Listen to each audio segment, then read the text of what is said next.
You're listening to the Free to Be Mindful podcast, which provides bite-sized tips for busy parents, educators, and anyone working with kids. These real talk conversations focus on mindful living, mental health, and personal growth, helping all to learn, grow, and inspire with mindfulness in mind. I'm your host, Vanessa de Jesus Guzman, educator, licensed professional counselor, entrepreneur, and mom. I'm passionate about helping folks live life with peace of mind and ease of heart while not losing their, well, you know, here we go.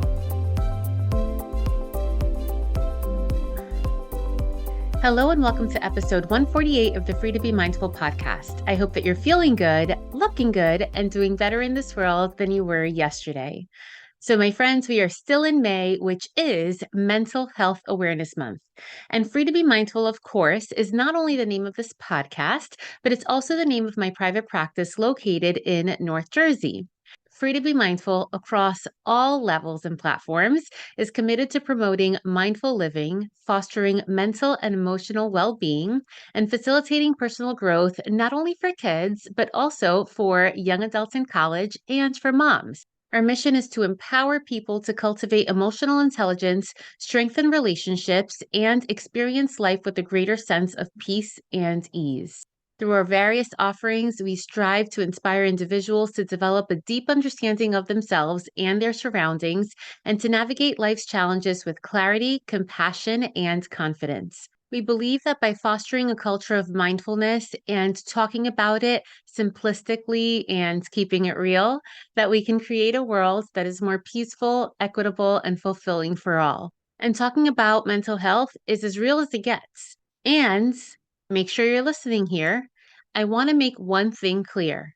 And yes, that's said in my best mom voice, because I really do wish that everyone understood this. And that is that everyone has mental health. Yes, everyone.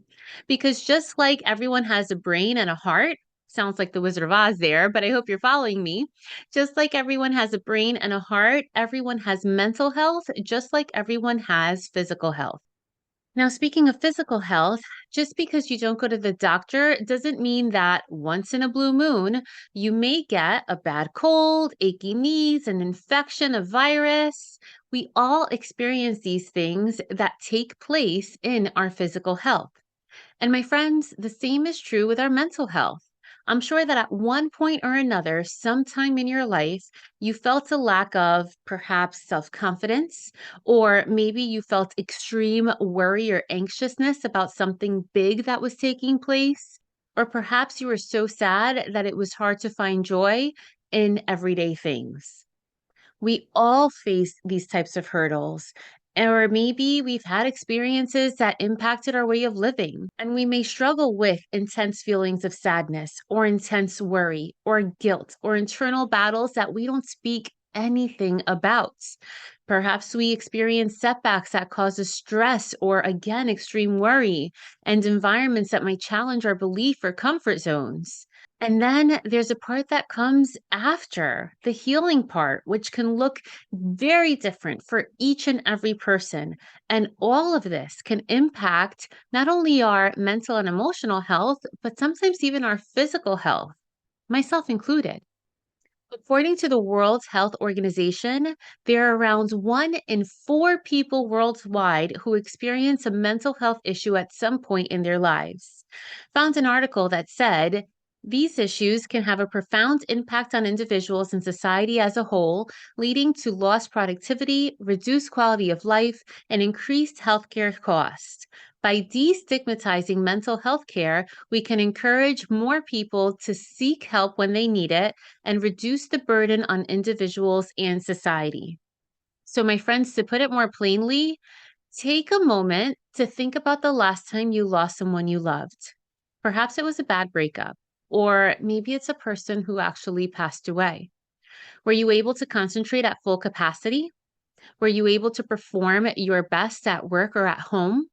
Were you thrown off your game a little? A loss of life definitely impacts our mental health, even if just for a few days or sometimes for quite a while. Your demeanor or state of being doesn't need a formal diagnosis for you to know that your mental health is being impacted.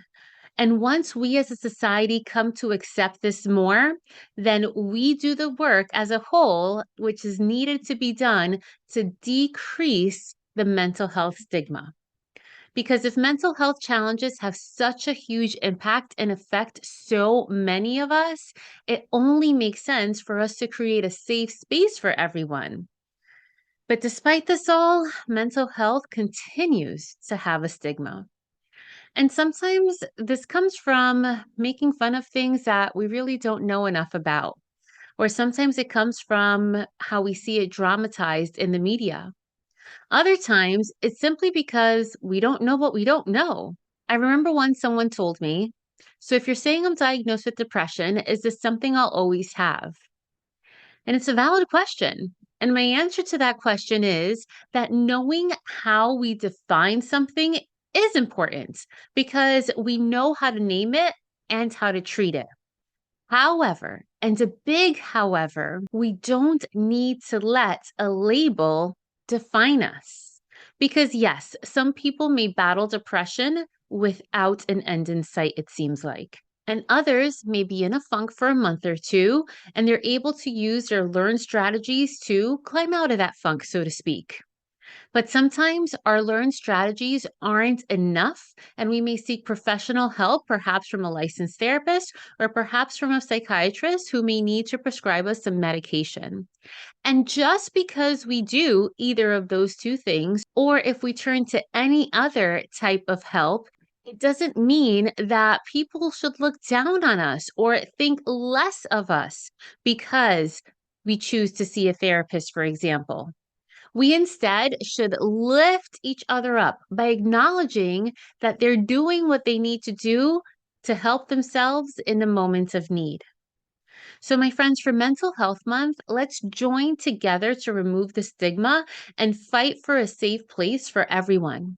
And this can start with educating ourselves on what mental health is and why it's so important that we take care of our mental health just as we take care of our physical health.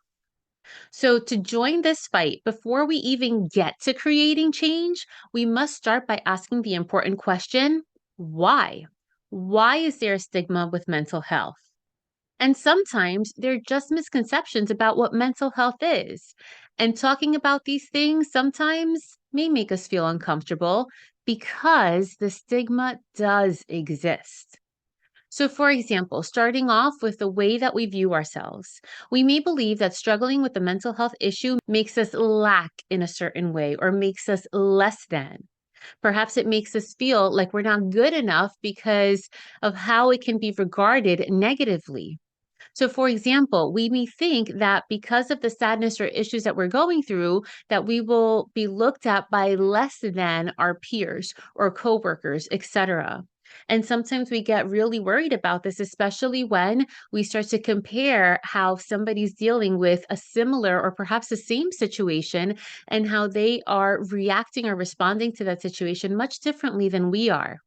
That's where the mental health stigma exists. There's also these societal expectations because mental health might not be fully understood. And we might feel that what we're going through will affect how others will view us, whether it be a partner or a colleague, a mother, etc. So, to dive into creating safe space, we must first remove judgments. We must remove judgment, doubt, shame, and any other negative emotion that we tie into what we feel. Because a lot of the times we hold that additional weight of these emotions, and that makes it harder for us to talk about mental health. And then there's also the labels. We think that by talking about our struggles, we're labeling ourselves as incapable, and therefore we're creating a perception of ourselves that we're scared to confront. We're hard on ourselves most of the time for these natural feelings or insecurities that we may be fighting, instead of being kind to ourselves and making room for progress and for growth. So keep all of these things in mind. It's important to reframe our mindset of mental health And understand that the first step in getting help and creating a supportive community is removing the stigma in our own hearts first. And one of the things that can help us pave the way for understanding is taking some time to recognize the signs and symptoms of someone who is struggling with mental health issues. So we can ask ourselves, what are mental health issues and what are common signs that we can look out for? Now, I don't know how many diagnoses there are found in the DSM-5, which is the Diagnostics and Statistical Manual of Mental Health that psychologists, social workers, counselors, psychiatrists, and depending on the diagnosis, that some doctors also use. So there are so many diagnoses and so many ways that they can be presented. But I'm just going to name a few of the signs and symptoms of some of the diagnoses that are most common. So, some signs and symptoms can be physical, like fatigue, reduced appetite or increased appetite, lack of sleep or too much sleep, body pain. Then it can also be emotional, like feelings of sadness, guilt, anger, random outbursts, anxiety, and worry. And know that not all of these signs have to be visible because we've all been there. Like the days that we put on a smile and just pushed through to get through the day, or maybe it was an experience that was way too difficult for us to even speak about. So we've kept it to ourselves. Or maybe we're going through a period of time that's taking a toll on us, but we haven't experienced the proper time or healing space to deconstruct what it is that we're feeling, which is why it's not noticeable. So know that these signs and symptoms, while they can be physical and emotional or mental, certain traits can be masked. So it's important to check up on each other because we're all human and we all have days where we're fully not ourselves. And know that again, these signs vary by diagnosis. Also, know when we're talking about children and teens versus adults, the same diagnosis can look extremely different in a child versus a teen versus an adult. So make sure you keep that in mind. And of course, it varies by person, it varies by personality, and by a person's level of resilience and past experiences. So, know that changes in our physical practices and moods can sometimes be indicators that we're struggling with our mental health. But the biggest thing to keep in mind is if you see someone's basic level of functioning change after something has taken place, and if they're not able to do the things that they once did to the best of their ability, it's worth having that conversation. And of course, remember that some people can carry stress really well. But remember, just because they carry it well doesn't mean it's not heavy.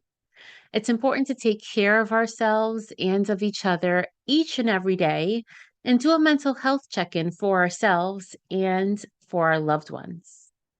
Also, recognize that despite the things that we struggle with, our mental health struggles, and the impacts that they have on us, despite those things making us feel lonely, it doesn't mean that we are alone. So don't be afraid to talk about it, whether it's with a trusted partner, a family, friends. Allow yourself the time and freedom to talk about what you're feeling and to release the burden of taking care of this all on your own because you don't have to do it all on your own.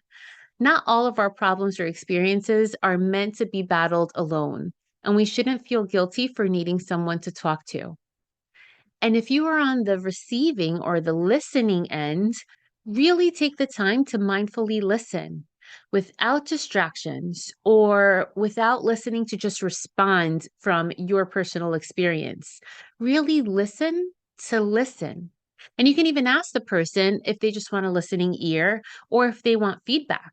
And if feedback is requested, don't be afraid to suggest that maybe they should seek out a therapist for a bit because remember, even if people turn to us, remember we are not all licensed professionals. And even if you are a licensed professional, you are not their licensed professional. And this is really important because sometimes we do need to turn to the professionals. Again, myself included, whether it be a therapist or support groups, online resources, etc. All of these things can offer you a safe space and give you personalized guidance and the support you need to navigate what you're going through. And there's a lot of resources. I'm going to name a few now that I will also put in the show notes for you so that you can have access to them.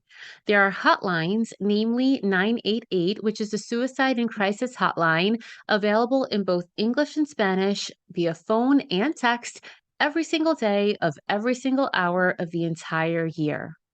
In the state of New Jersey, there's also crisis mobile response and perform care for children.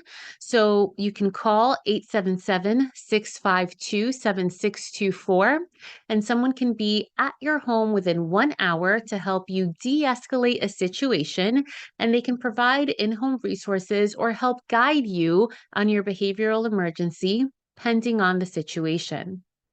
There's also the Trevor Project, which provides 24/7 help specified for LGBTQ youth. They're available via text by texting 678-678. They also have a phone line and chat box on their site with trained professionals on the receiving end. So again, all of these resources will be included in the show notes, which you can check by going to my website, freetobemindful.com/podcast. Or if you're listening on Apple, you can just simply swipe up and the notes are below. And remember that although we may be strangers to each other, we do have collective experiences. The discussion doesn't have to start or end with just the people you know. You can find a supportive community that might understand based on similar experiences. Just understand whether you're looking for a licensed therapist or whether you're just looking for a support group. And even though support groups may be run by a licensed therapist, I'm thinking about my Amiga Moms membership community. So even though, yes, mental health professionals are running these support groups, the Real Mom Talks, or events, if you need therapy, individual therapy, that's very different by just attending a support group. However, sometimes doing things in community may be the first step through the door to get the help that we need. So, learning and sharing perspectives in a big community sometimes can show us that what you're feeling is valid, and it can also validate the fact that there's always a road for getting better. So remember that destigmatizing mental health and creating safe spaces for us to truly hear each other out can start with talking to trusted individuals or supportive communities. And a message to us all, regardless of where we're at in our path of healing, is to find ways to implement self care practices and to improve mental health and to reduce burnout. Find things that protect your peace, that bring you happiness, that healthily motivate you. Some of these things can be journaling, affirmations, reading, art, watching a show, starting a new passion project. If you follow me on social media at Counselor V de Jesus, you know that what brings me joy is yoga or the Peloton. And I don't do any of these things enough, or salsa dancing. So I really try to squeeze those things in to take care of myself. And sometimes, yes, we do need to carve out that space, but think about how you feel after you do the things that you love. We want to hold on to that feeling more so. So we have to create and carve out the spaces to engage in these activities more so. Sometimes these things could be physical exercise, going for a walk, working out. They can be maybe a night out with family and friends. Maybe that's what you need to clear your head. Or maybe you need family nights to just connect with your loved ones. Or maybe you need some time alone after a long week at work. Be sure to balance your needs so that you aren't overbooked and over busy. For work, it's so common to take a day off when we're not feeling well physically. But what about mental health day? That's just as important. As a perfectionist, it can be really easy to constantly stay in the state of doing. Trust me, I know. But it is okay to just relax. It is okay to be, and it is okay to take a day off to engage in self care because that, again, is just as important. Prioritizing mental health is indeed prioritizing you. So I hope that this conversation helps you change the narrative of what mental health means to you. Again, that is the start of helping destigmatize mental health. Know that feelings of isolation can come from not knowing what to do or who to turn to. So instead of being harsh on yourself because of your feelings, habits, thoughts that are out of control, just remind yourself that we are more than our bad days because we are human. Needing help is not a bad thing. Sometimes we do need that extra push or that extra support from trusted professionals that are there for a reason. Also, and I love this piece of advice because it's in the foundation of everything that I do. Take things in bite-sized pieces. That means that you don't have to do all of the things. Starting out with the simple, basic things is a start. So if it was a lot for you to just get out of bed this morning, celebrate that. If it's a lot for you to finish that assignment you've been working on for a week, celebrate that. Take the time to celebrate your wins and know that the little of accomplishments, no matter how basic, the little accomplishments and improvements really do matter because it's all of the small things that eventually amount to the big things. We can be our own worst critics. I think we know that. But often we forget that we don't always know what others are experiencing. Remember, just because they carry things well doesn't mean things are not heavy for them too. So be intentional about spreading light and positivity. It really does go a long way, especially when we're going through a rough patch. So know that when we're dealing with hardships, trauma, anxiety, worry, sadness, we must remind ourselves that what we are experiencing can indeed be painful and scary, uncharted territories, and something new. And even when we've taken that step to seek out help and we're finally able to improve a little bit, even that can be scary because then we find ourselves breaking away from the pain that felt familiar after a while. And it's new to move toward a more positive, healthy version of ourselves. But know that you can do it. Don't be afraid to change the narrative and embrace every new version of yourself. I now invite you to join me for this short guided meditation.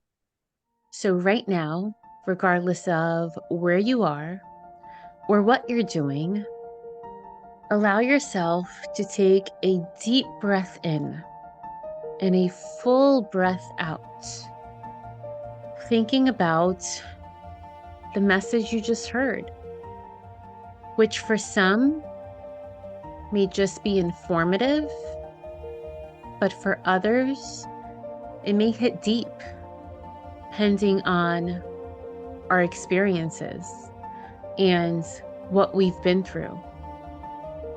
Know that just like roller coasters, our lives have ups and our lives have downs too. Sometimes they have swerves and turns that you weren't expecting, and sometimes they have loop-de-loos that can take us for a loop, pun intended. But know that just as our breath goes in and out, our experiences, whether they be deemed as positive or negative, good, bad, or indifferent, they also come and go. Nothing lasts forever. Not the feeling of happiness or the feeling of sadness. Not the feeling of excitement or the feeling of exhaustion. And sometimes when we're unable to come out of these feelings on our own, it is okay to seek help. Know that one act of kindness, no matter how intentional or random, can make a huge difference in someone's life, and it all starts with you. Have a great week. I hope you enjoyed this week's show. It would mean a ton if you took this moment to review the Free to Be Mindful podcast on the platform you catch your favorite shows. That quick and easy act lets me know what you enjoy, and it helps others find the podcast too. And of course, don't forget to subscribe so you can listen along next week. In the meantime, I welcome you to catch me on social media at Counselor V de Jesus. And as always, remember, in a world where you are free to be anything that you want to be, you are always free to be mindful. Catch you next week.